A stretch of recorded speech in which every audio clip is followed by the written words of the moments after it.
नमस्कार. तिरंगा न्यूज वृत्तवाहिनीवर आपले मनपूर्वक स्वागत. आता पाहूया आजच्या काही ठळक घडामोडी.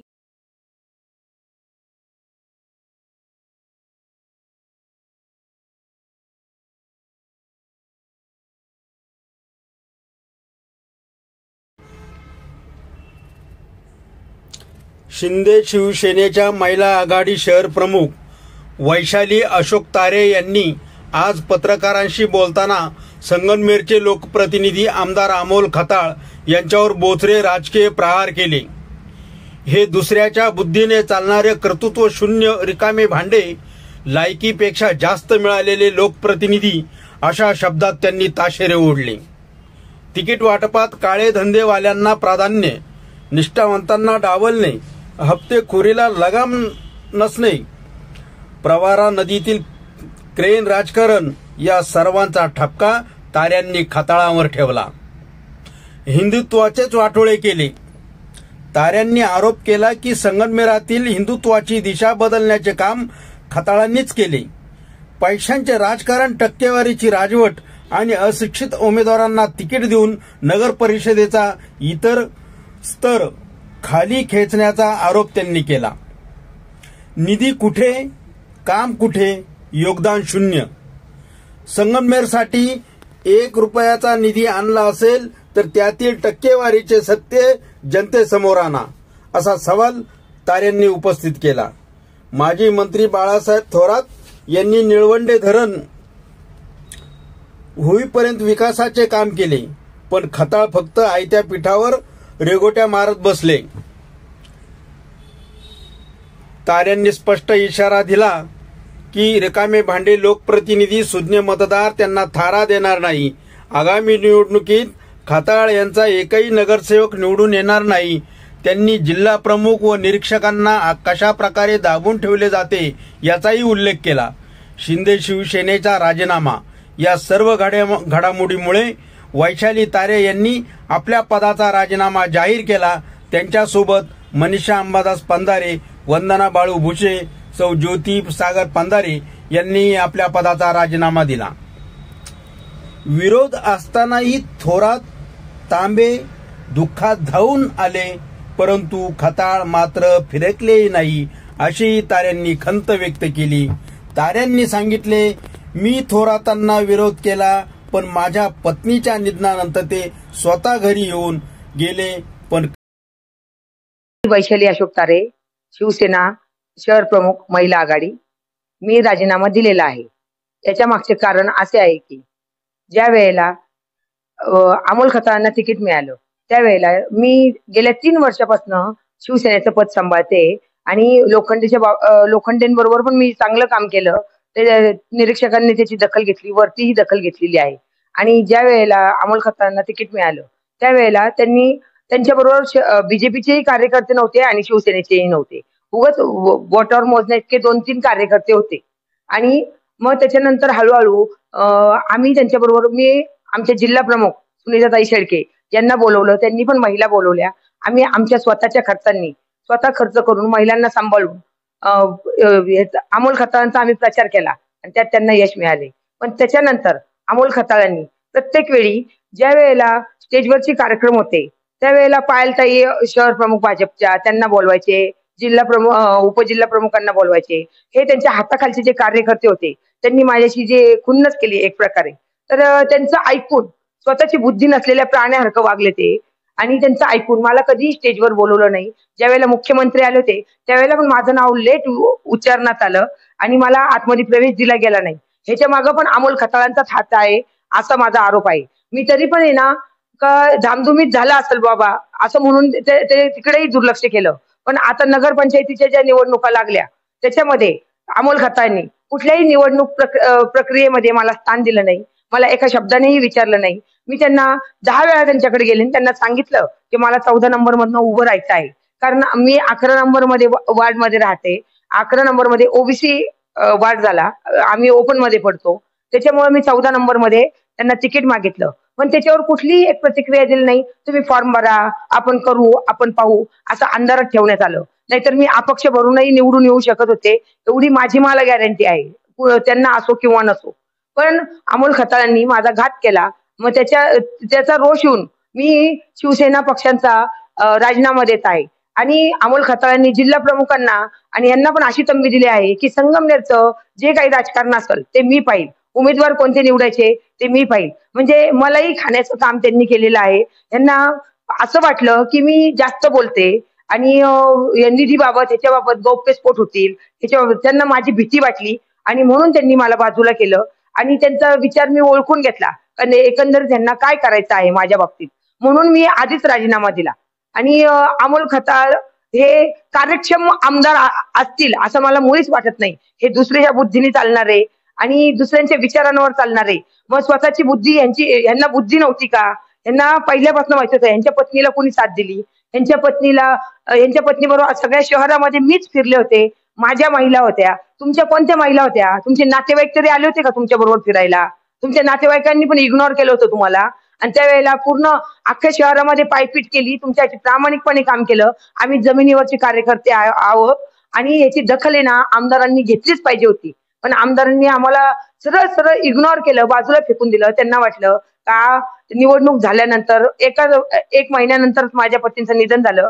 त्यावेळेला तांबे फॅमिलीतले आणि थोरात फॅमिलीतले सगळी लोक येऊन मला भेटून गेली. ते फक्त स्मशानभूमीपर्यंत आले आणि तिथनं मला गाडीवर इथं आणून सोडलं. त्याच्यानंतर त्यांच्या पत्नी आल्या पण ते स्वतः काही विचारपूस केली नाही आणि मला त्याच्यानंतर विचारलंही नाही का बाई तुला काही पाहिजे का, तुझं कसं आहे, तुझं काय आहे, तुझे हा अहवाल काय आहे, हे साधं विचारपूस सुद्धा त्यांनी केली नाही. त्याचं मला मनापासून खूप वाईट वाटलं होतं. पण मला वाटलं की नवीन आमदार असतील ना तर ठीक आहे बाबा, त्यांच्या भोवती गडबड असेल पण आहे ना त्यांच्या मनात तो भावच नव्हता. हे रिकामं भांड आहे, ते फक्त भरतंय आता तेवढंच. आणि ना लायकीपेक्षा जास्त मिळालं ना ती परमेश्वराची कृपा समजावी. आणि ती जर कृपा नाही समजली ना त्याचा उपद्रव होतो आणि परमेश्वर पण कोपतो. आणि आमच्यासारखे तळागाळातले कार्यकर्ते आहेत ना त्यांचा पण तळतळाट आमदारांनी असा घेऊ नये. त्यांना त्यावेळेला माऊलीच्या दिंडीतनं आशीर्वाद दिला होता का तुमचं कल्याण हो, तुम्हीच निवडून येऊ श्रीकृष्णाच्या चरणी. आता आमची ही प्रार्थना आहे का तुमचं सगळं पॅनल पडो, एकही उमेदवार निवडून येऊ नये तुमचा, अशी आम्ही माऊलीच्या चरणी प्रार्थना करतो. हा जरी माझा स्वार्थ येतो असेल माऊलींजवळ पण माऊलींनी तो सिद्ध करावा, कारण त्याच्या मागे आम्ही काम केल्याची तळतळ आहे. मग ह्याचा विचार आहे ना मग अमोल खताळांनी करायलाच पाहिजे होता. आणि त्यांना सोपं वाटतं ते ना बेडकासारखे फुगले जातात. त्यांना आकाश दोन बोट ठेंगणं झालंय. त्यांना वाटतं की माझं कोण काय करेल. अरे जनता जनार्दन असती, जनता माऊली असती, जनतेच्या अपेक्षेप्रमाणे माझ्याच अपेक्षेप्रमाणे वागला असं नाही. तुम्ही शहरातल्या प्रत्येक निष्ठावंत कार्यकर्त्यांना डावललं आणि ना तिकीट कोणाच्या म्हणण्यानुसार वाटले, का वाटले, तुम्ही त्यांना विचारात घेतलं का? फसवाफसवीचं राजकारण केलं आणि त्यांना सहज वाटतंय का कसं सोपं जाईन. पहिल्यासारखं फक्त नमस्कार करून पहिल्यांदा फुकट आले म्हणून दुसऱ्यांदा फुकट येऊ शकत नाही. तुमच्या डोक्यावरचा हात गेलेला आहे, तुमच्यावर आहे ना म्हणा आता सगळं पडलेलं आहे तुमचं. आणि आपण जो फेसबुकच्या माध्यमातून एक आरोप केलाय काय म्हणतंय मग तिकीट जे दिले ना त्यांना दिलेत ना, हा बोल ना बोल. तिकीट ज्यांना दिले ना ते त्यांच्या जवळचे होते. आता ते तर काही निधी मागणार नाही, बरोबर आहे की नाही? ते तर काही निधी मागणार नाही, त्यांना पण माहिती आहे, कारण त्यांच्या मागे ते फिरत होते. जे त्यांच्या जवळचे होते ना 10-1 जण त्यांना तिकीट दिलेले आहेत, म्हणजे त्यांच्याच घरातल्या बायकांना तिकीट मिळालेले आहेत. असं म्हणजे त्यांचा हेतू हाच आहे की त्यांना त्यांचा निधी खायचा. म्हणजे ते काही बोलणारच नाही ना. त्यांना तिकीट दिलं ते काही बोलणार आहे का खताळ साहेब आम्हाला आमचा निधी कुठे आहे काय आहे, ते बोलणारच नाही. म्हणजे त्यांचा हेतू हाच आहे की त्यांना तिकीट देऊन त्यांचा निधी त्यांना खायचा आहे. आणि सांगण्यात कसं येतं की इकडचं गावातले बीजेपीला दिले, मग बीजेपीनी पण आहे ना जरा दमदार उमेदवार दिले होते ना त्यांना. शिरीष मुळे त्यांच्यासारखे नाही दिसले त्यांना. हा ते पण नाराजच आहेत. आणि सर्वसाधारण घरातले उमेदवार दिले, म्हणजे ज्या अनपढ बायका आहेत असे उमेदवार दिले. तर उद्या राजकारणात काय हालचाल होती. त्यांना हुशार व्यक्तिमत्व नकोय, त्यांना अभ्यासू व्यक्तिमत्व नकोय, त्यांना त्यांच्या तात्याखालचं मांजर पाहिजे, त्यांना राजकारणातला गंध नाही, अशा उमेदवारांना उमेदवारी दिली त्यांनी. काय ते विचारू शकत नाही का खताळ साहेब तुम्ही हे काय केलं. तसं मी ना पक्षात असून पण विचारण्याची हिंमत ठेवत होते. पण समजा ते जर सत्तेच्या जोरावर मला डावलत असतं तर मीच त्यांना राजीनामा देऊन टाकला तर तुम्ही मला काय काढणार, मीच तुम्हाला काढून टाकते आणि ह्याचे परिणाम ते भोगतील. हा त्यांनी हे सगळं आहे ना, म्हणजे मी माझ्या भावाने जी फेसबुकला पोस्ट टाकली का त्यांनी पैशाचं राजकारण केलं आणि हे 100% खरं आहे. पैशाचं राजकारण केलं हे जनतेला कळालंच पाहिजे.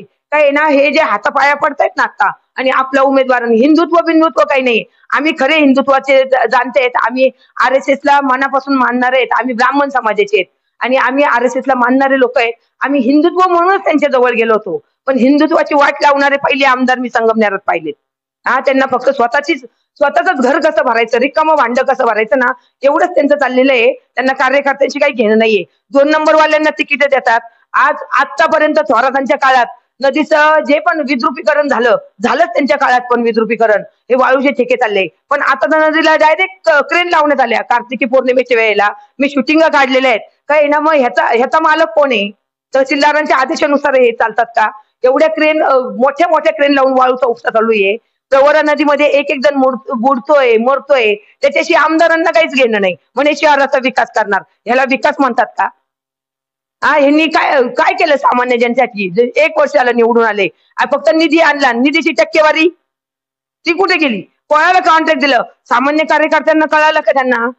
का तुम्ही कोणाला, तुमचे जे पदाधिकारी आहेत त्यांच्या घरात तुम्ही कॉन्ट्रॅक्ट दिले का? नाही, तुम्ही तुमचे चेले पोचले पाचले.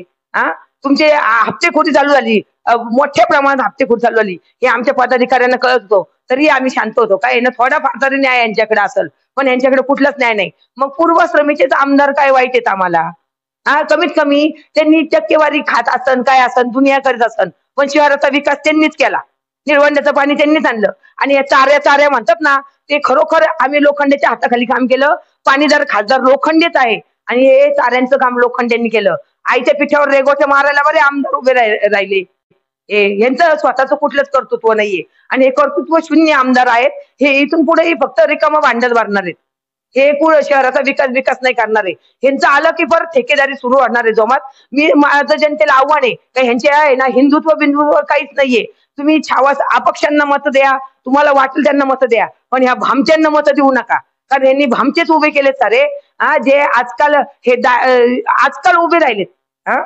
आणि त्यांना लगेच हे 2 दिवसात त्यांच्या तोंडात मारली ते त्यांच्या पर्सनल कारणामुळे मारली. मग त्याच्यामध्ये आम्ही फक्त लांबून पाहत होतो आणि आम्ही निषेध केला का असं मारायला नाही पाहिजे होतं. आमदार हे पद असतं, व्यक्ती पाहू नाही. पण हे ना, ह्यांचे पर्सनल कारण होतं त्याच्या मागं. ते त्यांनी पत्रकारितेमध्ये सिद्ध झालं पाहिजे का आम्ही उसने पैसे घेतले म्हणून तोंडात मारली. ते गपचूप झाकून ठेवतात आणि दुसऱ्याचं वाकून पाहतात. ते आम्हाला पसंत नाहीये. आणि मी असा कार्यकर्ता आहे, मी कोणत्याच पक्षाचा नाहीये. आम्ही RSSचेच आम्ही राष्ट्रहित प्रथमचे कार्यकर्ते आहेत. आणि आम्हाला आमदार असा पाहिजे होता की फक्त देशाचं जनतेचं हित पाहिलं असा. पण निवडून आल्यानंतर त्यांनी जे सरड्या हरका रंग बदलला आणि तो सगळ्या जनतेने पाहिलेला आहे. लोकांना म्हणजे नगरपालिकेच्या पट्ट्या भरायला लावल्या, हे केलं. कार्यकर्त्यांना फसवायला नव्हतं पाहिजे. तुम्हाला दुसऱ्यांना तिकीट द्यायचं ना, तुम्ही अगोदर 1 दिवस तरी सांगायला पाहिजे होतं का तुम्ही फॉर्म भरू नका, आम्ही तुम्हाला तिकीट देणार नाही. कार्यकर्ते त्याच्यावरही शांत राहिले असते. पण ना, प्रत्येक गरीब घरातल्या मुलांनी, गरीब घरातल्या उमेदवारांनी स्वतःच्या कर्ज काढून नगरपालिकेच्या पट्ट्या भरल्या, कर्ज काढून पैसे गोळा केले, कर्ज काढून जाहिराती केल्या. त्यांच्या मनाचा विचार तरी करायला पाहिजे होता. आपण जसे पहिले घास विकत होते ना म्हणा, तसेच आहे ना, बाकीचे पण गरीबच होते ना. आणि शिंदे सरकारचं धोरण होतं. आमचं एकनाथ शिंदेवर काहीच नाराजगी नाही. आणि फक्त आपल्या इथून जे शिंदे सरकारला जी नाराजी व्यक्त झाली पाहिजे ना, त्या जिल्हा प्रमुखांना त्यांना दाबून ठेवलं जातंय आमच्या आमदाराकडनं. म्हणजे आमचे पहिले होते, आता नाही येत ते आमचे आमदार. तर आहे ना, त्यांना दाबून ठेवलं जातं. त्यांना त्याच्याशी काहीच घेणं देणं नाहीये त्यांना. का त्यांनी आमचे जिल्हा प्रमुख असल, वरचे निरीक्षक असन, त्यांना सरळ त्यांना प्रभारी केलं. शिंदे साहेबांनी अपेक्षेने प्रभारी केलं आणि सांगितलं की तुम्ही इकडचे निवडणुकीचे प्रभारी आहात. मग प्रभारी पदाचा गैरफायदा घेणं ना, शिंदे सरकारला पण महागात पडणार आहे. शिंदेनी ज्या वेळेला त्यांची सभा झाली त्यावेळेला शिंदेनी जनता पाहिली आणि जनतेला खरोखर ह्या जनतेचा पाठिंबा आमदारांना आहे. या आविर्भावात शिंदे गेले, पण शिंदेना माहित नाही हे रिकामं भांड किती खतरनाक आहे आणि त्याचा प्रत्यय त्यांना आता ह्या निवडणुकीत दाखवून येईल.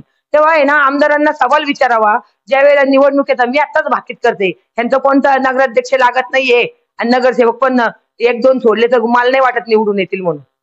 कारण जनतेचा रोषच एवढा आहे. कुणाचं सामान्य जनता. मी शहर प्रमुख असून मी 14 नंबर मधल्या एका कार्यकर्त्याचं काम घेऊन गेले तर मला 4 तास बाहेर बसून ठेवलं त्यांनी.